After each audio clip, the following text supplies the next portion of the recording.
Recuerdo esos cultos donde la iglesia rodeaba a una persona enferma para orar por su sanidad.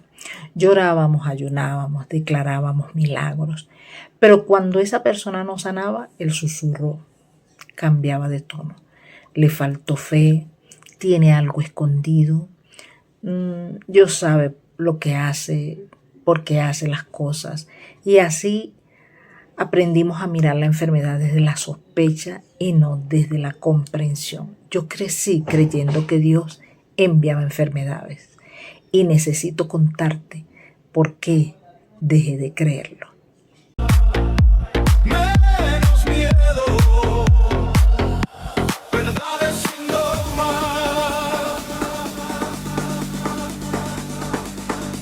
Hola a todos, bienvenidos una vez más a este espacio. Gracias por estar aquí, por regalarme un pedacito de su tiempo y por atreverte a entrar conmigo a conversaciones que muchas veces incomodan, pero que también pueden abrir puertas que llevaban años cerradas. Yo soy Dana y si este tema apareció frente a ti, quizás no fue por casualidad. Tal vez te llamó la atención porque tú también has estado enfermo, porque alguien que amas atravesó una enfermedad o porque alguna vez escuchaste que aquello que estabas viviendo era una prueba de Dios, un castigo, una disciplina o una forma de limpiar tus pecados. Si este tipo de contenido, de conversaciones te resuena, aprovecha este momento para darle like al video, suscríbete y activa la campanita. Eso ayuda muchísimo a que este contenido llegue a otras personas que también necesitan escuchar que hay otras maneras de mirar la vida, la fe y la espiritualidad. Y quiero comenzar contándote algo que nunca olvidé. Mire, hace algún tiempo, una persona muy cercana a mí, profundamente creyente, estaba atravesando una enfermedad complicada. Recuerdo escucharla decirme algo que me rompió el alma. Bueno, Dana, tú sabes cómo ha sido mi vida. Yo no me he portado muy bien con Dios, así que uno tiene que aceptar las consecuencias. Lo decía con una resignación que no nacía de la paz, sino de la culpa. Había aceptado aquella enfermedad pensando que Dios la había enviado, que era una manera de purgar sus errores, de pagar por lo que había hecho mal, como si el sufrimiento fuera una factura pendiente con el cielo, algo así. Y mientras la escuchaba, algo dentro de mí se quedó en silencio, porque no podía juzgarla. Yo también había estado ahí. Yo también miré la enfermedad de esa manera durante muchos años y pensé que todo venía de Dios. Las bendiciones, las puertas abiertas, los milagros y también las enfermedades, las pérdidas y el dolor. Por eso cuando hoy comparto estas reflexiones, algunas personas me preguntan, Dana, ¿entonces ya no crees en Dios? Siempre me preguntan eso. Y mi respuesta sigue siendo la misma. Claro que creo en Dios. Lo que dejé de creer fue en el Dios que me presentaron muchas instituciones religiosas.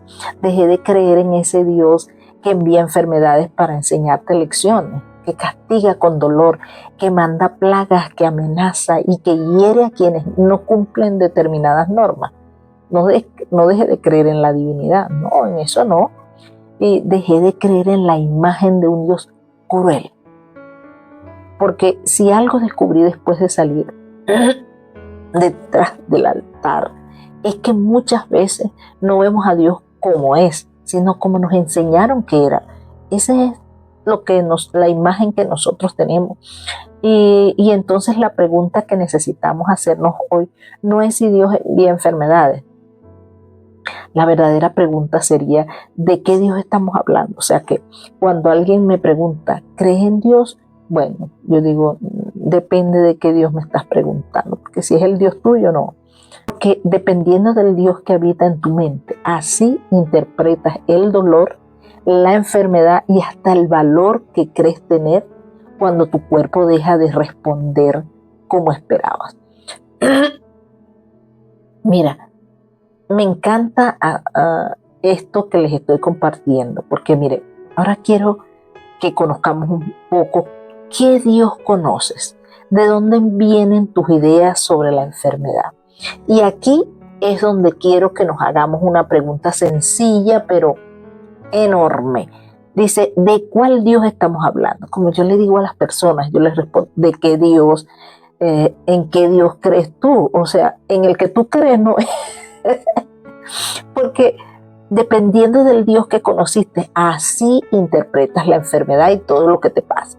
Si naciste y creciste en esta parte de Occidente, como la mayoría de nosotros, probablemente heredaste una mezcla bastante curiosa. Un poco del Dios católico, un poco del Dios evangélico, y por debajo una base judeo-cristiana que ni siquiera sabías que cargabas. Y claro, después nos dicen que es el mismo Dios. Y yo pensaba, ¿el mismo? Porque a mí me parece que cada uno tiene un temperamento distinto. El que yo conocí había que tratarlo con mucho cuidadito, así como, bueno, no fuera a ser que se molestara. Era un Dios celoso, había que ponerlo primero a todo el mundo, exigía fidelidad absoluta, había cosas que no podías cuestionar porque cuestionar era rebeldía. Si te salías del libreto podías perder su favor. Si haces algo mal, había consecuencias. Y esas consecuencias podían venir disfrazadas de pruebas, disciplinas, procesos o enfermedades. Menos este mensaje así, Dios aprieta pero no ahoga. No ahorca. Así yo escuché siempre eso, Dios aprieta, pero no ahorca ni ahoga. Y yo pensaba, bueno, menos mal, aunque a veces sí sentía que apretaba bastante, demasiado. Yo crecí con la idea de un Dios pendiente de mi comportamiento, como un supervisor celestial, con libreta en mano, tomando nota. Veamos qué hizo Danita hoy. Oh, Dios mío. Uy, respondió feo. Le pegó 2 gritos al marido. Se molestó, se puso muy brava. Tuvo pensamientos inapropiados. Y uno vivía diciendo, ay Señor, por favor, que hoy no te levantes de mal humor. Y bueno, y decidas que la estrategia pedagógica del día conmigo sea una gastritis, una migraña o una prueba de esas que te dejan llorando en el baño. Y miren, ahora lo digo como con risa, con gracia, pero de niña no me daba risa, me daba miedo, porque nos comíamos lo que nos sirvieron según la religión y no porque fuéramos ingenuos, que sí, o tontos, no, pero éramos niños. Los niños no llegan al mundo cuestionando la teología de sus padres, los niños confían, absorben, creen. Si mamá decía Dios castiga, eso era verdad. Si papá decía eso te pasó porque Dios te está corrigiendo, eso era verdad. Si la maestra decía la letra entra con sangre, eso era verdad. Y así crecíamos. Y muchos nos arrodillaban sobre tapas de refresco. A mí me pasó. Recuerden que no soy tan joven. Y semillas de maíz o nos daban unas palizas memorables con la frase más desconcertante del mundo. Esto lo hago porque te amo, para que aprenda. Y uno pensaba, si esto es amor, no quiero imaginarme el odio, porque confundimos amor con sufrimiento, corrección con humillación, autoridad con miedo. Y luego hicimos lo mismo con el Dios que nos creamos. Anthony de Melo decía que el gran problema del ser humano es que está dormido. Dormido no significa que seas mala persona, significa que vas por la vida reaccionando desde ideas que nunca revisaste, creyendo pensamientos que heredaste y defendiendo conclusiones que ni siquiera recuerdas. ¿Cuándo la aceptaste? Vives en automático, repitiendo lo aprendido. Despertar duele un poco porque implica aquello que te enseñaron, revisarlo y preguntarte, ¿esto es realmente verdad? Y para eso hay que estar despierto. Yo también hice ese mismo recorrido. Dejé el catolicismo porque pensé que el problema era que adoraba imágenes. Entonces me hice evangélica. Después descubrí que era la misma loca peinada para atrás, como dice mi amigo, un amigo que tengo costeño, muy querido, pero él dice la misma loca peinada para atrás, ese es su refrán.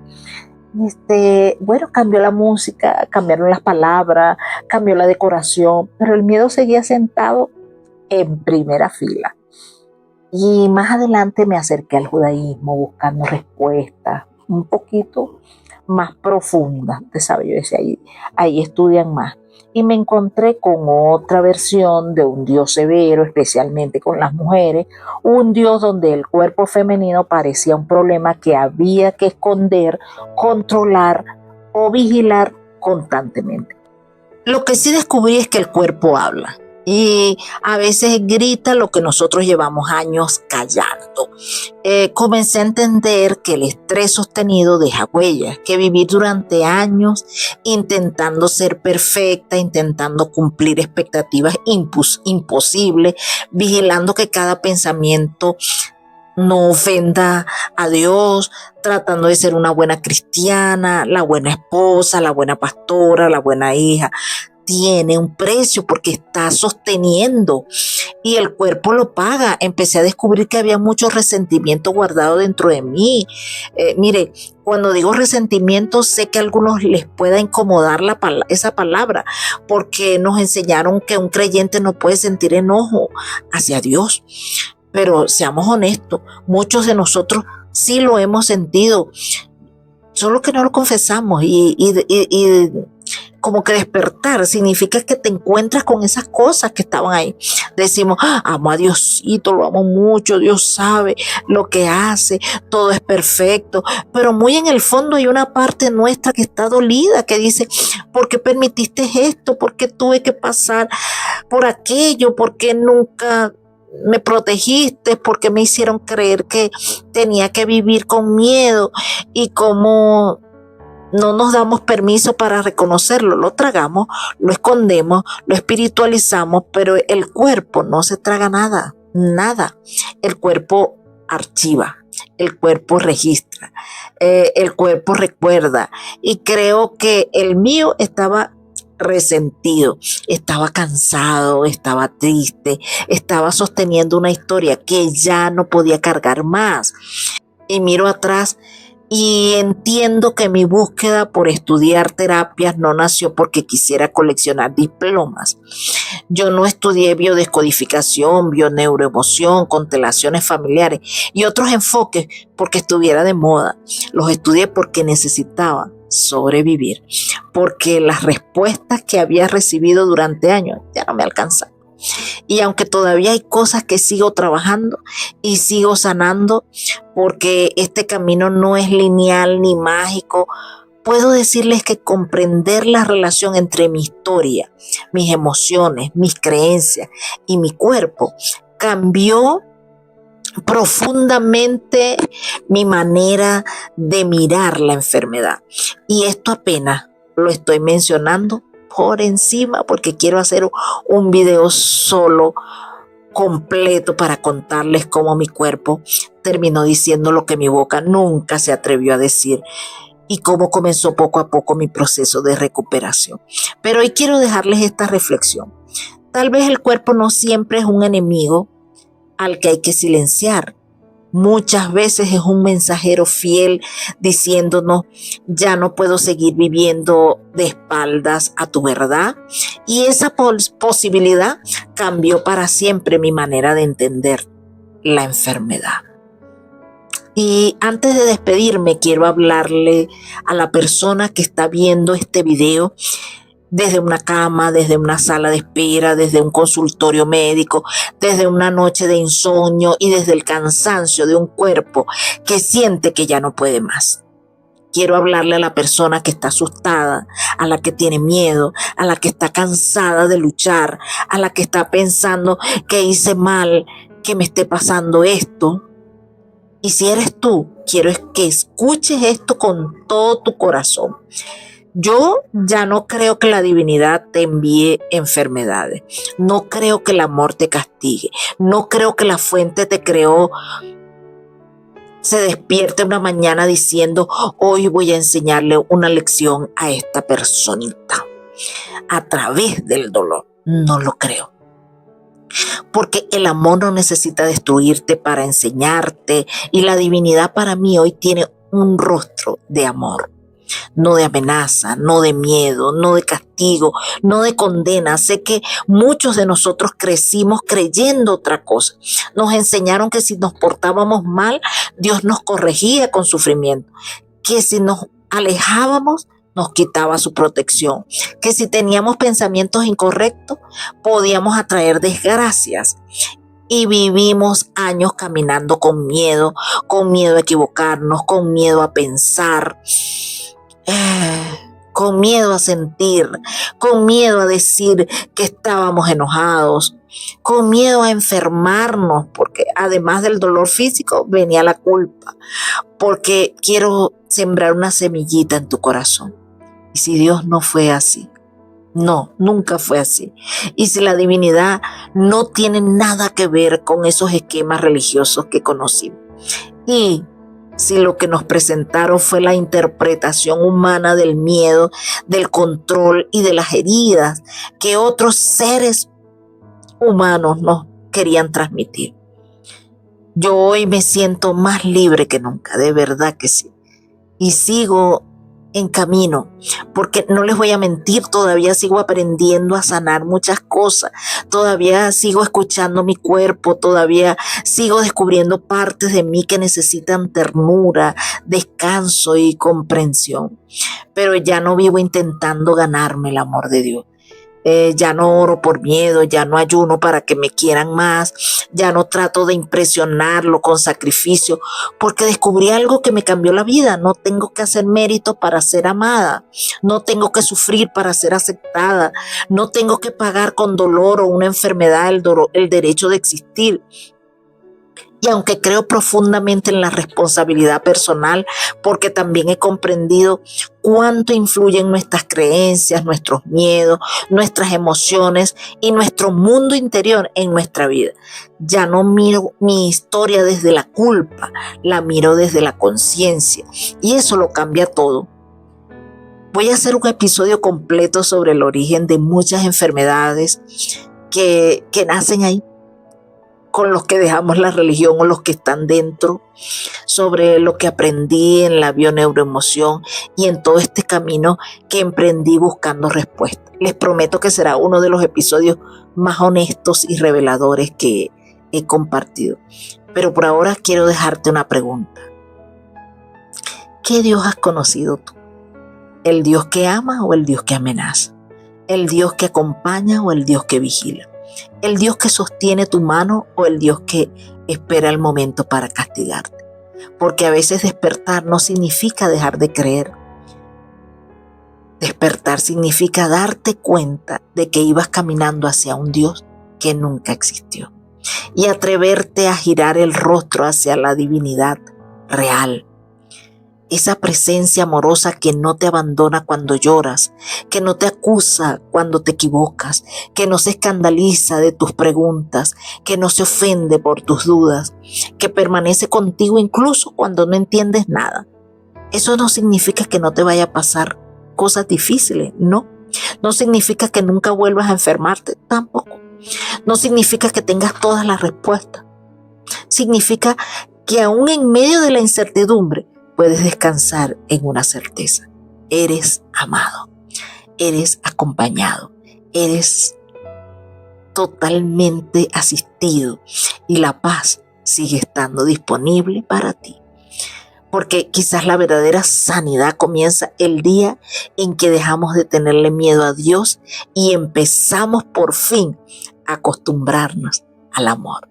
Gracias por acompañarme en este episodio Detrás del Altar, secretos de una ex pastora.